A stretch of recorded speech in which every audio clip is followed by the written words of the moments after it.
ridiculous. Call for a personal foul. That was absolutely ridiculous. The Boston Bruins have won the Stanley Cup. Up on down. Here comes a 1-2 pitch. Red Sox win the World Series. I don't know. It's tough. Tom's up there, man. Beantown. Well, I've been a fan of Boston Celtics for, my whole life pretty much. The first Celtics game was back when I was like 7. The Boston Celtics became legendary.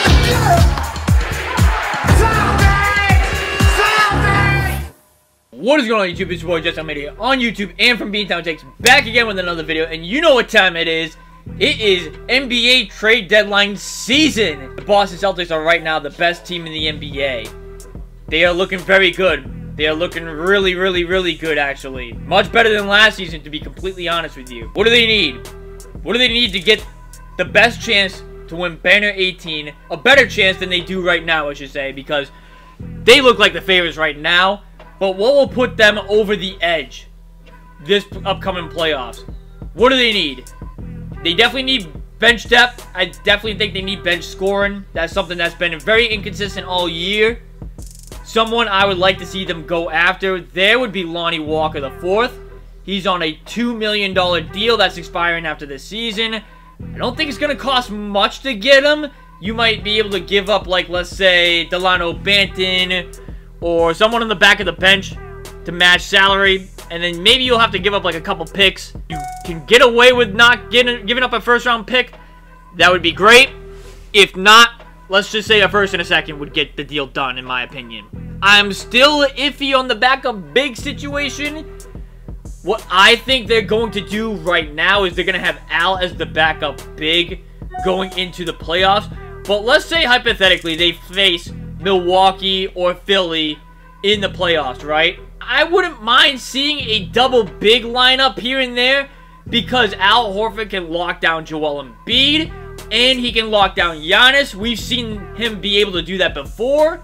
So let's just hypothetically say they're playing a double big.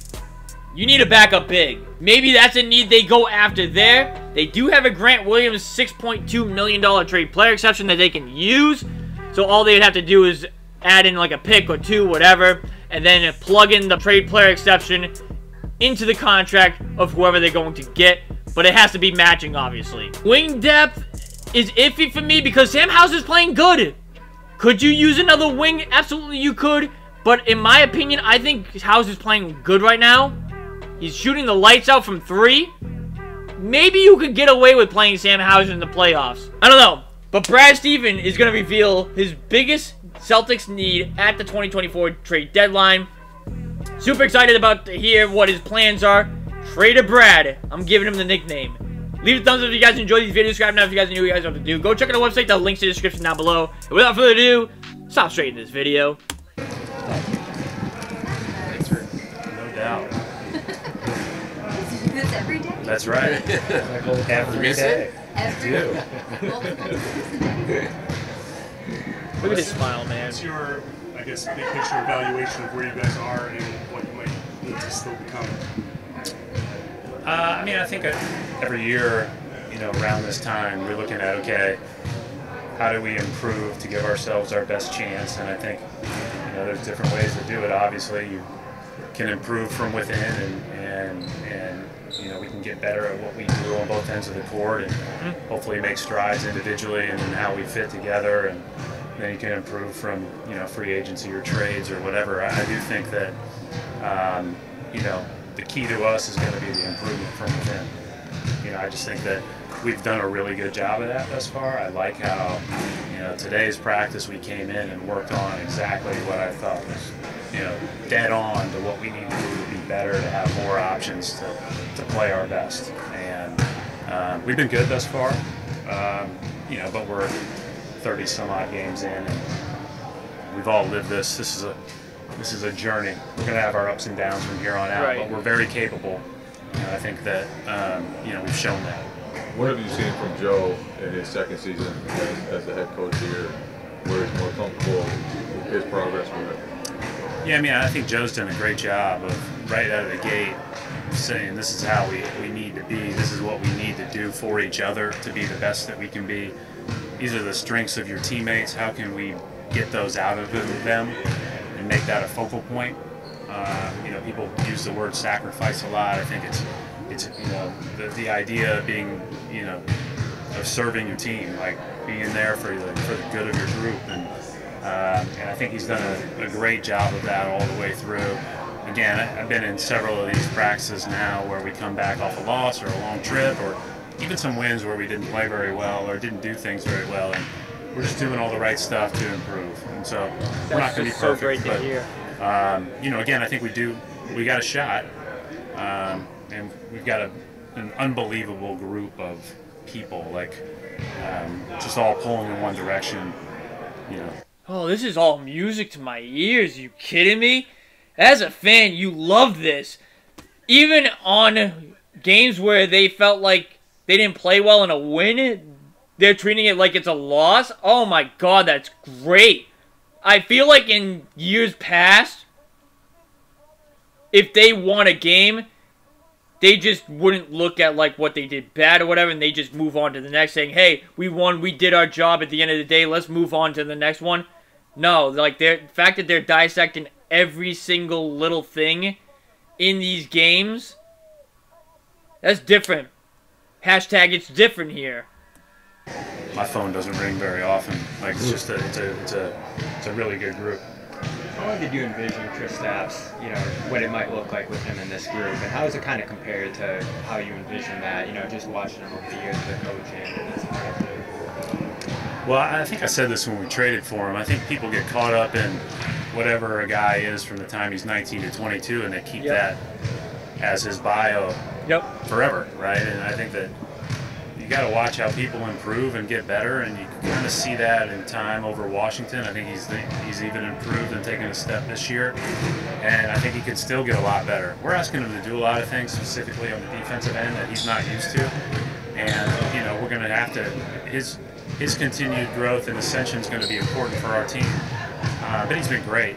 I mean, obviously, is the way that he puts you in binds as a defense is pretty special, pretty unique. Yep. Regarding potential moves, probably the biggest topic is whether or not you guys add another rotation center to the mix. What's your comfort level in moving forward, going into the playoffs with just the centers that you have on the roster right now? Well, first of all, adding a rotation center, I mean, that'd have to be one hell of a player, right? When you think about, we've got really good players. I think what we're looking for and what we most likely, especially with where we are from a tool standpoint, there's really not a ton we can do big without touching our main guys, right? And so what you look at is guys that can play, guys that can add value, but like I said last year, don't need to play. They are over themselves, and I think that that's important. You know, that's what we have right now, and we've gotten obviously great play out of Kristaps. I think Al's been good. I think Luke and Mimi, when called upon, have both added great value. Mimi's has been great.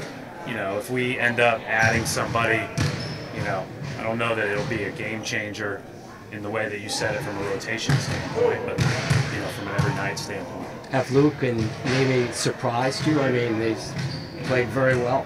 No. He goes, no. They're good players. Yeah. You know, and when you're surrounded by good players, especially our guards and wings that we have, your job's a little easier. Yeah. You know, you get. So, okay, all right, for me, bare minimum, I think the bare minimum is they have to use the Grant Williams trade player exception. I think that's bare minimum. Use the Grant Williams trade player exception to get another piece to bring into this group already. Be willing to let go of your draft picks, or some of your draft picks, I should say. That's got to be at least bare minimum. If they do that, but they don't subtract players, like let's say, for example, that Lonnie Walker the fourth trade that I mentioned earlier, like Delano Banton and a few picks for Lonnie Walker the fourth. Let's say they don't do that. I'd be okay with that. Like if he doesn't want to get rid of any of our guys for chemistry and player morale purposes, I'd be okay with that. Just use the Grant Williams trade player exception and trade away a few picks and get yourself a piece that will help you now. I'd be okay with that. Get to the rim, you know, they're either going to throw it up to you or they're going to throw it out to the other guy for a wide open three because your guy's sinking on you. So they've done a good job of filling their roles. I would like to continue to see how we can, you know, find, you know, another big wing or so that can help us. And I think that could be from within, you know, and I also think that we'll continue to monitor free agency and trades. But again, big wing. Okay. So he just said he needs a wing. Players that come to mind. Well, one player that's coming to mind right off the bat. That's not really a big name, but one big wing name that I would like to see them get. That comes to my mind, at least. That's come to my mind, a wing player that I would like to see them get, Saddiq Bey from Atlanta. How much is Saddiq Bey making? He's an expiring deal, I think. He's an expiring deal. He's a restricted free agent after the season. He's making $4.5 million this season. So he's a cap hit of $4.5 million. Okay, well, you know what? That fits in your Grant Williams trade player exception. You wouldn't even have to give anything up. You'd have to give up some picks and then include the trade player exception, and that would be it. That would be phenomenal if they can pull that off. One thing that I just saw right now is that the Celtics are interested in Kelly Olynyk. That's something I've been saying. I even said that in my last video. I don't really know how I feel about that. I mean, that helps your bigs, and he shoots from 3. Kuminga would be great for the Celtics. Lonnie Walker's more of a shooting guard more than a wing. Heard that, though, they were interested in Chris Boucher. Not really a big fan of that, honestly. That doesn't really move the needle for me, to be completely honest with you. I heard that they've been interested in Alex Caruso. That's a decent bench depth piece that I would like to see them get. If possible, obviously. I'm just throwing out names that I would like to see them get. So we got Lonnie Walker I named early in the video. Saddiq Bey. Kelly Olynyk. I wouldn't mind Caruso either, to be honest with you. Osman could be an option.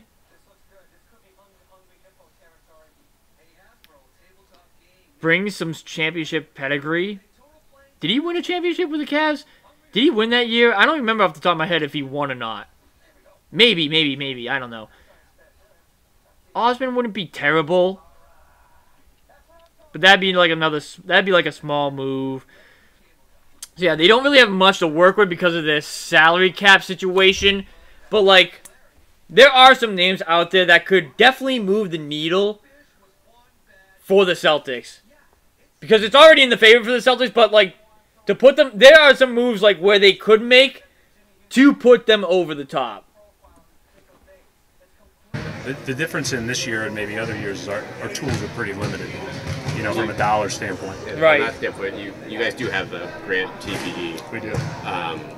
Do you anticipate using that from the standpoint of, I know it adds a lot to the tax you bill have as to well use to use that in full. Like, do you have the green light from ownership to green light to do whatever we need to do for sure in that TPE?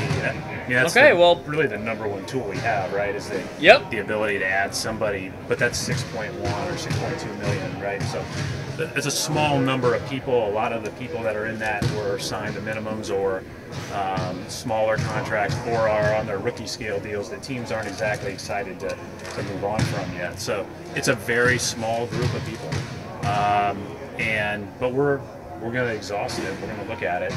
And again, I think it's about, okay, who can come in, have the self-awareness to add to the group and the talent to add to the group. Right. I think that one of the strengths of our team is, you You know, guys like Derek White, guys like Drew Holiday, they just are so comfortable in who they are. Yep. You know, they don't always use a ton of possessions, but the ones they use are unbelievable. Every day they're positive, and every day they lift the group. And I just think that when you start talking about finding guys that complement all of our best players, it's a small group. You know, we just got to keep on the lookout for it. Along those lines, when it comes to All-Star, will you be on the phone calling coaches to that vote? Letting them know about all those things that maybe don't show up in the No stat sheet? one is watching more film than those 14 coaches and the video coordinators they're sitting in there with, making those decisions. Right. So I got some emails, I got some phone calls. I always kind of felt like that was like, I know I watched this my whole life, so I don't need a little help. desperate, yeah. So I think everybody knows our guys are really good. I always, when I was voting for All-Star, I always, you know, my tiebreaker was winning. So if our team is playing really well throughout the rest of this month, then our tiebreaker may come into play. But I think that ultimately, you know, it's hard. There's only what, 7 guys that they vote for, because there's 12. Is there still 12, or they should add it? They should do is add to it. You know, take 13 or 14 people instead of 12. But that's all they take is 12 I think we have people, several really? guys that are candidates. Come on, man. Right, you guys have the best record in the league, and you guys have It should be like a regular NBA team. But 15 guys. Considering that you want to win a championship, is there an inherent pressure to do something, or do you have to fight yourself? Can you in February 8th comes, can you say we're good, or are you fighting yourself? What's that kind of feeling like when you feel like if we just add one more guy, like, but do you need that guy? Yeah, I mean, first of all, we don't know, like, you know, anything that could happen between now and February 8th, right? Knock on wood. You want to be as fully healthy as you possibly can be. But I just think you're looking to fortify yourself as much as possible. If you can do that again you see the growth from within with young players, with guys that aren't getting as much of a crack in, you know, everyday rotations. That's what you're looking at. And then again, who can add? I think, Gary, there's 2 ways when you add players to your team. They can add to your team or take away from your team. I think you just got to be careful, you know, and so that's something to think about when you have as many guys that are complementing each other as well as ours. But you know, we may go on a 10-game, you know, skid and then we're having a different story. I hope not. I'm not anticipating it. Nemash Kid has made an impact on a 2-way contract. Yep. Has there been any discussion of upgrading him, or is that something that maybe is tabled till later on in the season? So we have discussions every day about how we're going to move forward with, you know, those other spots in our roster. Right, we have 1 open spot right now. You know, you have to carry 14. I think it's helpful to go into a trade deadline or whatever with a little bit of flexibility from a roster standpoint. But we have those discussions every day, and you know, with other people too, made a great case. I mean, he's a hard worker. He's been a really good player for us. We anticipated and communicated to him when we got him that he was going to be in Boston a whole heck of a lot more than Maine because we were going to have Al sitting on back-to-backs, and, you know, because Kristaps was going to sit a little bit here and there. So we didn't anticipate Luke getting hurt in warm-ups a couple weeks ago. But now that he's back, we feel a little bit more secure there. But he's done a good job, and, you know, it's been obviously noted. You guys have pushed a lot of chips, like for big things like with the Drew trade and the Kristaps trade. With restrictions coming CBA-wise down the line for high-spending teams like yourself, and just the way you guys look this year, the pressure to add now when you might not be able to add later in some senses with like the assets you have, is that coming to play at all in the next 6 weeks? I think it's kind of what Gary was saying. I think you try to be smart if you add. How does it fit and how does it not take away? Right, and so really the tool to do that again is the exception, which is not big. As you said, the major trade deadline move for us was Drew the day before the season started, right? And so we just have to be on the lookout for how we can fortify it, right, and how we can make it better. And again, I don't want to say that person's not in the building, because they might be right now. And I've been very encouraged when our bench has gotten in games that don't play, how they've helped us. And so I'm excited to see, you know, as we go through this stretch, what it's 5 games in 8 days, and we have this January is a tough travel schedule for our guys. Like, there's going to be more opportunities for those guys, and that'll be helpful as we head into February. How much has this new CBA, second apron, all that stuff, and that's all very new, how much has that impacted how you do your job? I think it'll impact it a lot more moving forward, obviously, as far as when all of the restrictions kick in.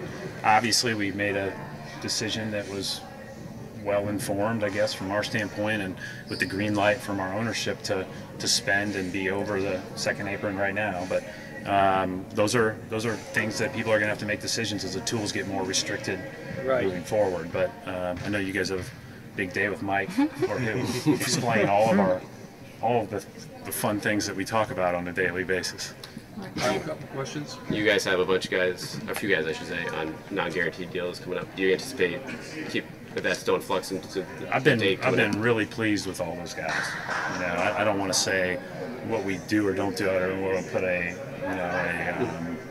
don't want to ever speak in absolutes, but I've been really impressed with all those guys. They've all come in and done well for us. Do you envision Derek reaching this level when you traded for him, what he's done this year? I don't think I would put a ceiling on him. I mean, I think that I thought, and I think we said this when we got him, however many years, whenever that was, like, it's going to be a transition for him. He's a really conscientious person. He's never been a high usage, like, you know, get out of my way, I'm going to make every play type of guy or mindset. And so there was going to be a little transition, and one of the reasons we traded for him was he had all those years left on that deal. And we knew that he was a good fit for the then and down the road. I'm just love being around him. Like, I'm really happy for him. You know, I think that, again, we would never have put a ceiling on anybody like that, but it's fun to see him recognized for how good he is. And he's really good. Yeah, like, he is. The way he impacts basketball games is really special. Yeah, it is. That's why they were willing to move on from Marcus Smart, because we saw a glimpse of what he could be in the postseason last year. We saw a glimpse of it. And he's emerged himself into that type of player today. He's been a huge part of the Celtics' success these past even a couple of years. You could even go as far as saying, even when he came in the building, making plays on the defensive end, making the right play. It was a great fit. It was a great fit for this team. And it allowed them to do something bigger in the long run. Obviously, it hurt letting Smart go, but them bringing in Kristaps Porzingis, that ain't no little move, man. The all-star caliber player for Marcus Smart, who, let's be honest, not really a great shooter. Turned the ball over a little bit too much. On the I'm talking about on the offensive end, obviously, because on the defensive end, Marcus Smart's phenomenal. And Kristaps Porzingis' defense too. You could even, his defense is underrated too, man. It really is. They've pushed the right button so far, and that's why they're in the situation that they're in right now. Leave a thumbs up if you guys enjoy these videos. Subscribe now if you guys know what to do. Go check out our website. The link's in the description down below. Let me know what you guys think the Celtics should do at the trade deadline in the comment section down below. It's been your boy Jesse, and I'll see you guys in the next video. Later, guys.